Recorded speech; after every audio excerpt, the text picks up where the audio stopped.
Will you buy a sedan over an SUV? Well, Skoda definitely hopes so, that you'll keep aside that obsession with SUVs for just a bit and look at a proper three-box traditional sedan. This is the Slavia, Skoda's next vehicle on the MQB A0 Iron platform. And in this video, we are going to talk about dynamics, about handling, about the things that we love about sedans. But we have to start with the styling because this is a gorgeous looking car.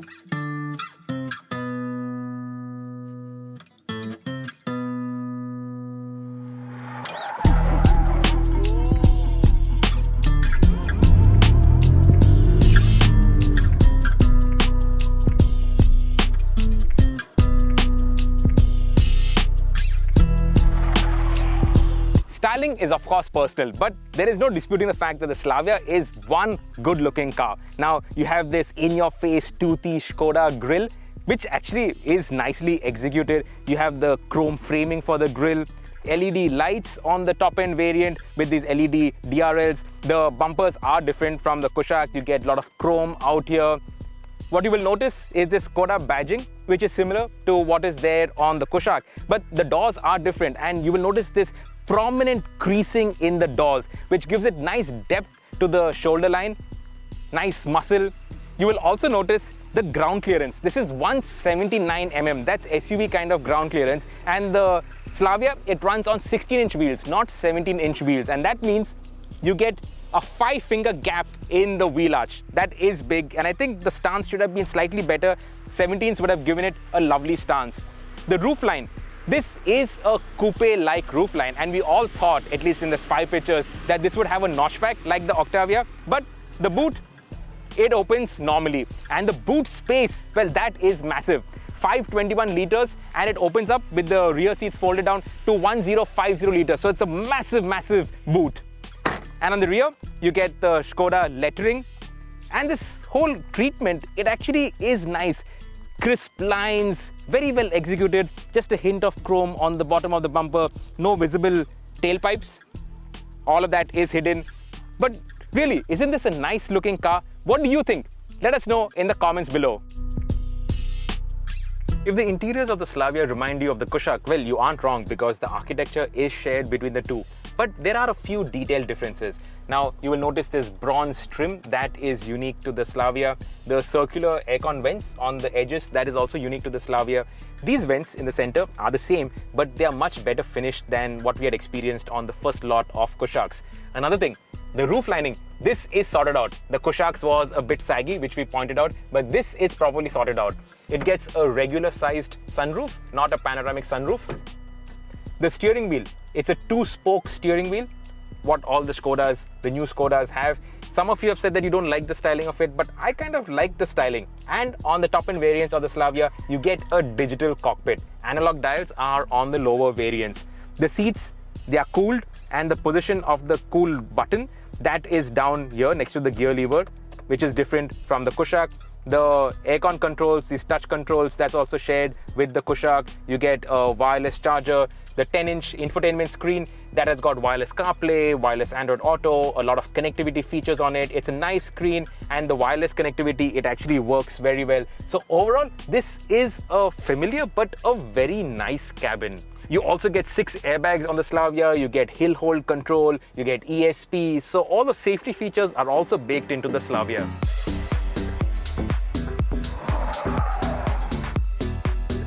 It's been a while since we tested a sedan, a traditional 3-box, and I'm so glad we are doing this. And I'm so glad Skoda is actually still keeping the faith with the traditional sedan. That market, of course, is not growing. In fact, it is shrinking. And the reason for that is obvious, that no manufacturer is really pushing anything in that segment. Everybody are doing SUVs, and because there is so much of buzz around SUVs, so everybody wants to buy SUVs. If more sedans were launched, I think there would be a little more interest in sedans. Of course, the market is moving towards SUVs, but it should not be at the entire 100% expense of sedans. So I'm glad Skoda are doing the Slavia. Now, to drive, sedans are traditionally better than SUVs for the simple reason that sedans are lower than SUVs, and that ensures that the engineers, they can focus more on the ride-and handling than to ensure safety and make sure that an SUV doesn't do anything funny in case you get into a sticky situation. So to drive, the Slavia, It feels very similar to the Kushaq. It is the same MQB A0 iron platform, and all the key dimensions are the same wheelbase, the hard points are all the same. In fact, there is a lot of commonality between the Kushaq and the Slavia, and that is to ensure price competitiveness, which is a good thing. There's nothing bad about that. In fact, in the interiors, this is more or less the same as what you get in the Kushaq, with a little difference in terms of the aircon vents, the positioning of some of the switches, but otherwise this is the same, which is a good thing because quality is good. The roof liner is actually much nicer than the Kushaq, so they've listened to us. This platform is great in terms of driving dynamics. Now the steering also feels like it can really complement the handling capabilities of this platform, of the chassis. So as you build up speed, it feels even more confident. It actually encourages you to drive it in an enthusiastic manner, and I love that about it.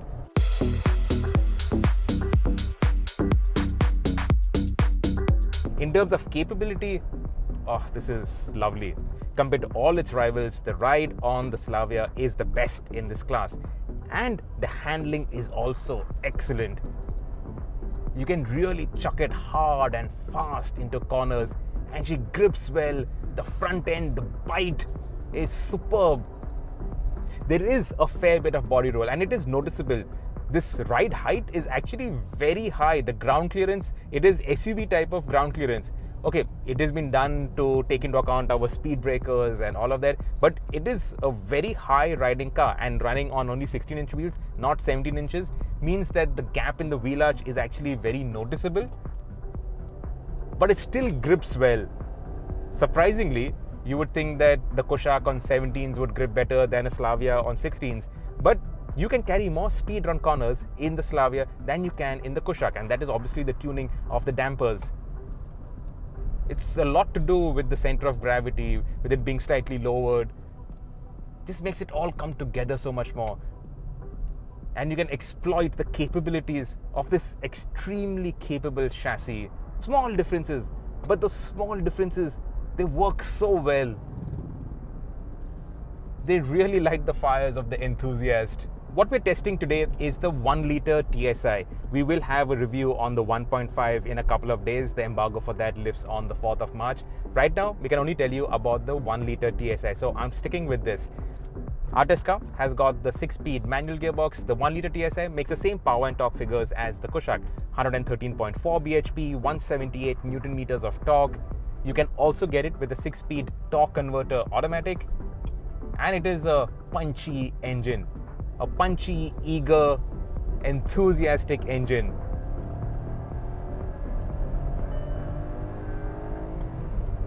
It pulls well, feels strong. The only thing going against this engine is the perception that a 1.5 should make more power than a 1-liter, without accounting for the fact that this is turbocharged. The 1.5 is not turbocharged. I'm not talking about the Slavia's 1.5, but the rivals in its class, which have naturally aspirated 1.5-liter engines. This 1-liter, because of the turbocharger, it makes as much power as other 1.5 naturally aspirated engines. So in terms of the power, it is on par. In terms of the torque, it's actually better. In terms of the way it moves, it's so enthusiastic, so much fun to drive. It is a 3-cylinder engine, and that means it's not as refined as other 4-cylinder engines, but the 3-cylinder vibe, it actually gives it a nice character. It is, of course, audible. You can hear it, but it's not an irritating noise. It's a sporty kind of sound. This engine, it's excellent. It really is excellent. Now, there's no sport mode or anything like that on the Slavia. Nothing that increases the response from the engine or increases the weight of the steering. But as it is, this base setup is actually really good for daily driving as well as for attacking a few corners. So the balance is actually very good. They've got it on perfectly. The people who've built the Slavia, they are enthusiasts.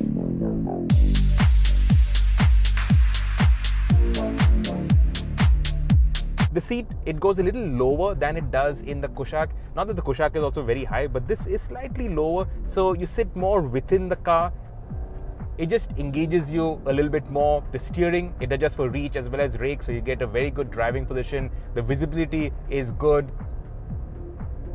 It just generally feels a little nicer to drive than the Kushaq. And believe me, Kushaq, there was nothing wrong with the way it drove, but this is just a little nicer.